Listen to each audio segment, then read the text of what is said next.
శిఖర దర్శనం చింతానాశనం ధూళి దర్శనం దుఃఖనాశనం. శ్రీమదాచార్యుల వారు అంటారు, కేవలము శిఖరము యొక్క దర్శనం చాలట, అన్ని చింతలు కూడా తొలగుతాయి. అదేవిధంగా ధూళి దర్శనం దుఃఖనాశనం అన్నారు. అంటే ఆ క్షేత్రము యొక్క ధూళి చాలు, కేవలం ధూళితోనే తాపత్రయాదులతో వచ్చే దుఃఖాలన్నీ కూడా తొలగుతాయి. మరి ఎంతో మహిమాన్వితమైన క్షేత్రము మన నింబాద్రిగుట్ట. ఇక్కడ కొలువై ఉన్న స్వామిని బ్రహ్మాది దేవతలు పూజించారు. మరి ఈ నింబాద్రి స్వామి శిఖరము యొక్క దర్శనమైతే మనకు దుఃఖాలు పరిహారం కావా, చింతలు తొలగవా?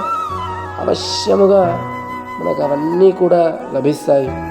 మరి ఆ స్వామిని మనము నిరంతరము సేవిస్తే సంసార సాగరమునందు ఉండే అన్ని బాధలు కూడా తొలగిస్తాడు ఆ నింబాద్రి స్వామి.